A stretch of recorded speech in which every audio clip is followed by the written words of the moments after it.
Okay, so for the Oodles basket, we are going to be using Lion Brand's Wool Ease Thick and Quick, and we'll need about 200 yards of it, so 2 skeins should be enough to make the basket.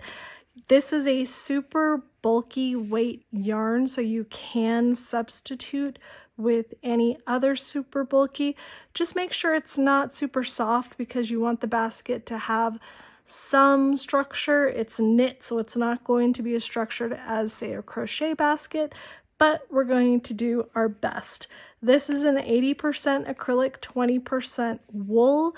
It is machine washable and dryable, so that way you can wash your basket if it gets a little dusty. So that yarn, I will link to some other suggestions on my website where the pattern is.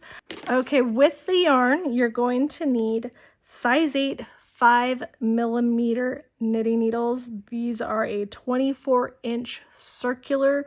These are interchangeable, but you can use fixed, of course. These are very cool. These are from Knitter's Pride, and these are called the Cubics Symphony Rose. And if you can see, if you can tell, they are square shaped. So super duper interesting. And I got a whole set of these, and I reviewed them on my channel, so I'll link to that if you're interested in square needles, but that's what I'm going to use for this project. The only other thing is a yarn needle and a stitch marker, so let's go and get everything ready. Go to the website to grab the pattern and we'll get started. Okay, to work the basket, we're going to start with our cast on. So we're actually working the basket from the top down. I think this is the only basket pattern that I have where I work it from the top down. Usually I make a base and then work up. So this one's a little bit different. In case you're wondering why I have such small needles, the ball band actually calls for a 9mm needle, but I want our stitches small and tight to give the basket as much structure as it can get, being a knit basket. So because of that, I chose 5mm. It makes the stitches nice and tight, and it's still easy to work into. So we're going to cast on 100 stitches, so quite a few. Give yourself a little room. My tip, I have a little video on this, but put your finger right between your 2 stitches as you're making it, and then go on to your next one and leave that kind of space between, and that'll give you enough space to work into your stitches once you start your basket, and it won't make it super tight up at the top. So keep going with 100 cast-ons, and we'll come back and then we will join it and put a stitch marker in there so we can start making the basket. Okay, I have my 100 stitches, and now we're going to join in the round. So your stitches are probably going to be twisted all around on your needles.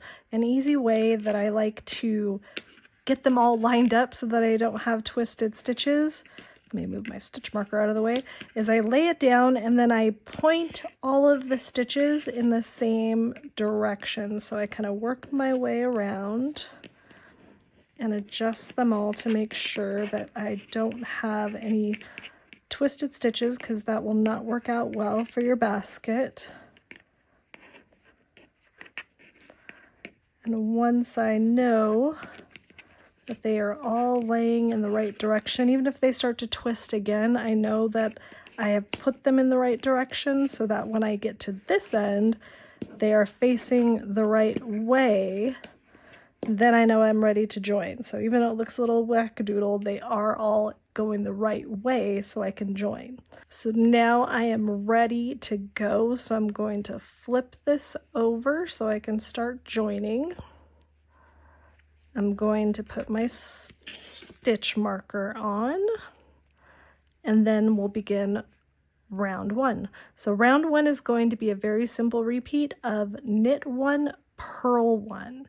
So the way that I keep my join tight or close together is I bring the stitch all the way over to where this stitch is before I slide it off. So if you're making it and you've got like a ton of room like this and you're sliding it off, you're gonna have a big gap. So bring it all the way next to where your round on the other needles is, or the end of your other needles, and then slip that off, and then you'll have a nice tight join. Then we're gonna purl one and then knit one. And you'll see the stitches, try to keep them tight. Don't, you know, they'll still be easy to work into because it's super bulky yarn, but try to keep them as tight as possible because that'll give you the best structure for that basket. So I'm keeping everything very tensioned as I go. Did I just do a purl? Yes. So continue that around. And then we will come back and do round 2. Okay, here I am at the last 2 stitches. So one more knit and one purl. Don't lose your loop here. Okay, so you can see like I have kind of a gap here, but it's gonna close up as I start working the next round. But what I wanna do one more time is just make sure that I am all facing the same way before I totally join this, because sometimes it does get a little looped around as you're working. So you just want to do one more double check so they're all facing the same way. And then we're going to begin round 2. So round 2 is going to be a repeat of round 1, where we're doing the knit 1, purl 1 again. This basket is made out of moss stitch, and if you know what moss stitch is, it's 2 rows of the same and then 2 rows offset. So it's 2 rows of knit 1, purl 1, and then 2 rows of purl 1, knit 1. So on this second row, you'll hear sometimes they'll say knit the knits and purl the purls. So if you're used to reading your stitches, that will be easy for you. If you are not used to reading your stitches, I have tutorials on that if you want to get better at it, because that will help you to see what stitch you're on. So in the meantime, you can go check that out if you need it. Otherwise, keep on going around with your knit 1, purl 1s, and then we'll just talk about rows 3 and 4 and start those up a little bit and then get going really on this basket. Okay, here is the end of round 2, and we just have 1 knit and 1 purl left. So now we're going to begin the moss stitch, and you can see my gap is closed, and as I keep working it's going to close even more. It's magic. But with the moss stitch, the next thing that you would see is purl the knits and knit the purls is what they say. But basically what that means is we had 2 knits from the round below. We're going to purl into that knit. But you can just think of it as a purl 1, knit 1 all the way around. So we had purls below with those bumps, we knit into that one. So instead of knit 1, purl 1, we are purling 1, knitting 1. But being able to read your stitches will help you if you put your work down. So be sure to check out that video if you're not super comfortable on how to do that. But we'll continue this around. We're gonna do 2 rounds of this pattern of purl 1, knit 1, or knitting the purls and purling the knits, and then we just repeat these 4 rows. So we'll go around, we'll finish the 4th row so you can see how that moss stitch looks, and then we'll just talk about what we're going to do from there. So go do rounds 3 and 4 with a purl 1, knit 1, and then we'll come back and talk about how long you're going to do that for until we start closing the bottom. All right, here I am at the end of round 4. So we'll take a look at the moss stitch. I'm going to do 1 stitch of the next round so I can slip my marker. So you'll see it gives you kind of a crosshatch pattern. So we're going to keep repeating these 4 rounds until the basket measures about 8.5 inches. Now, because this yarn only has 106 yards and we're using 200 yards, you want to stick close to gauge, or you might need an extra ball if you're making your stitches slightly bigger. But this is very customizable, of course. You don't have to go 8.5 inches. You could go 8 inches if you think you're about to run out of yarn, and do the basket a little bit shorter. You can make a shallow basket out of this, whatever size you want. It's a nice wide basket to fit lots of things. So once you get to your desired length, we'll come back. I'll do the full length. We'll come back and we'll do the decreasing for the bottom of the basket together. So continue. So for rounds 5 and 6, you'll be doing knit 1, purl 1. So we're going to go against what the last 2 stitches were, or the last 2 rounds. And then for rounds 7 and 8, you'll do purl 1, knit 1. So it's just 2 rounds of the same stitch, and then you switch to 2 rounds of the next stitch. So nice and simple. Keep going around and we'll come back and close the basket. Okay, here I am at the end of my round. I have worked 8.5 inches of the basket, and now I am ready for the base of the basket where I will be decreasing to close it up. So what I'm going to do is, this is going to be one of my 5 stitch markers I'm going to be using, so I'm just going to slide to make that, the beginning of my round. I picked 4 other stitch markers that are contrasting so that I don't lose what my beginning round stitch marker is. So that's a quick tip. Don't use all the same stitch markers, because then you might forget where you're at and you have to go back and try to count and figure out how many stitches and all that good stuff. Just use 4 different stitch markers from whatever your round stitch marker is. Your round marking stitch marker. You know what I mean. So anyways, we're going to start with round 1 of the base. So to begin, we're going to knit 18, and then we're going to knit 2 together. So we're going to knit 18 stitches.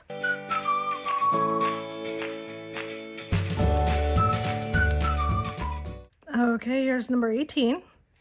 And then we're going to knit 2 together.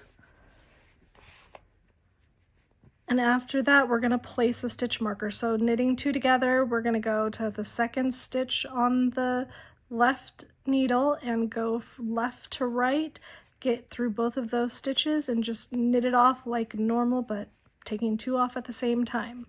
Then we're going to place a stitch marker, and we're going to do that 5 times. So we're going to knit 18 stitches, do a knit 2 together, and place a stitch marker. And obviously the very last one is our round marker, so that one will already be there. But this will make us decrease by a total of 5 stitches for this round. So continue with 18 stitches, 1 knit 2 together, place your marker, and we'll come back at the end of this and I'll explain how we're going to do the rest of these decreases. Okay, here I am right at the end of my round 1 of the base. I have 2 stitches left, and here is my round marker, and we are going to knit these 2 together. Now I will slip that. Now what we're going to do is pretty much the same thing over and over again. We're going to keep reducing by 5 stitches every single round. And how we're going to do that is we're going to knit until we get to 2 stitches before each stitch marker. So technically this is 17 stitches, and the next round will be 16 and 15 and 14. It'll just decrease by 1 every single time. But we're going to knit to 2 stitches before each stitch marker, and then we are going to do a knit 2 together and slip that stitch marker, and then continue on doing the same thing all the way around. So I'm gonna get here eventually. So that makes it a little easier. Instead of writing out 17 stitches, 16 stitches, 15.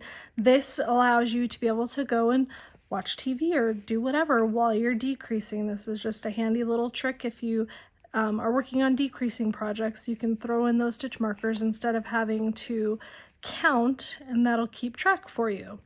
So I am going to go through and I'm going to not switch, because you'll see that I say you can switch to DPNs if you like on decreasing. I am super lazy. I don't like to go look for DPNs when I'm in the middle of a project.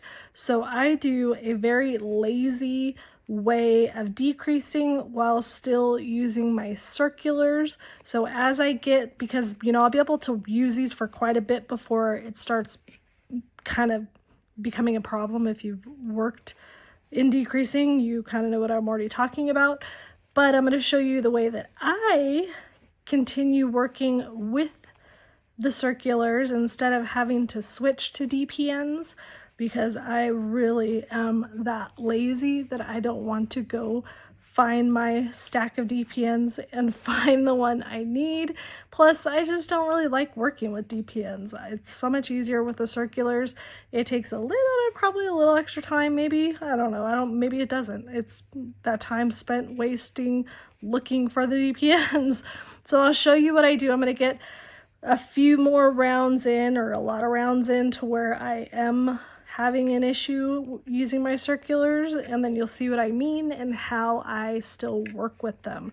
So continue working all of your stitches up to the last two of each stitch marker, knit those two together and keep going. So every round you're going to decrease by 5 stitches. So I'll come back before we get all the way to round 20, or really round 19, and show you how to work with those circulars. But keep on going. I'll meet you back in a bit. Okay, I've gotten to the point where I am now, I should switch to double pointed needles, but I'm not because I'm lazy. So you'll see there's not enough stitches to fill up the entire cord. So I'm going to show you my lazy way of working with the circulars so that you don't have to switch. So basically I grab my cord and I pull it out kind of in a certain area wherever, and I slide my stitches down to my left needle. So just a certain amount that I can work with easily. And then I keep on going with my stitches. I keep doing whatever my pattern is, and I just keep pushing those down with the cord sticking out the end. This is probably not new to many people. Probably is one of those things you just figure out on your own when you don't want to get up.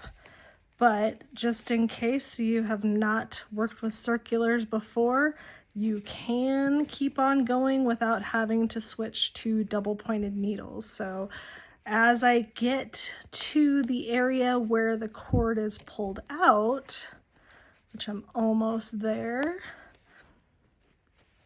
I will just move it further down and pull out the cord again. So you just have to kind of work it around where the join is and get the stitches on the needle. But you can literally just keep doing that over and over again until you get towards the end. But that is your quick little tutorial on how to work with the circulars without having to switch to DPNs. Okay, here I am on round 20, the very last round, and I'm doing my last couple knit 2 togethers and just showing you kind of how I still work without the DPNs. I kind of pull out my cord and then, almost like I just have 2 knitting needles, do my stitches. So I'm doing just 2 more, I think, and then I'm done. One thing, like as these get tighter with these knit 2 togethers, as you're working down, it can get a little difficult, to get through. So have patience, pull on your string or your yarn, whatever you have. But these last couple are really giving me some trouble. I'm gonna tell you what I think about these needles after I'm done. They are, I've changed my view on them since the beginning of the project. So I'll explain that in just a second, but let me finish off this last stitch and then we'll close off the hole. Okay, I'm down to my last 5 stitches, so I'm ready to bind off or just close the hole. So I have finished my stitches. I pulled out the stitch markers as I did that last round, and now I'm just gonna cut a tail long enough to weave in and put that on a yarn needle. Love these nice big metal ones, especially with the curved tip when I'm doing like this kind of thing. Helps guide it around the circle a little better. Okay, so to close this off so that I don't lose my stitches, I'm going to keep going in a circle. So I'm going to bring my needle out this way. So I'm just going to slide it from the needle to my other needle, my yarn needle. 2, 3. Pull that through just so I don't lose it. Then we have 2 more.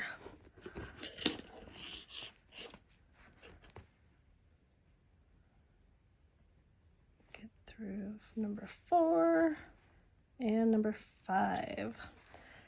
Now I can pull that nice and tight and close off that hole, and then I'm going to weave in, and the bottom is all done and we're ready to start stuffing this basket with stuff. So I'm gonna go close this and weave in my ends, and then we'll look at the finished product and I'll tell you about those needles. And that wraps up the Oodles basket. As promised, I wanted to share my thoughts on the needles I use for this project. I worked with the Knitter's Pride Cubics, which I normally love for a lot of my knitting, but for this project they were definitely not the right choice. The tight stitches in this pattern made the square edges uncomfortable and even a bit painful to work with. If you're planning to make your own basket, I highly recommend switching to something smoother and easier on the hands, like the Addi Turbo needles. I've linked those below. And don't forget to tag me when you finish your basket. I absolutely love seeing all your finished projects. But I am Deja with Knit and Crochet Ever After, and thank you for watching.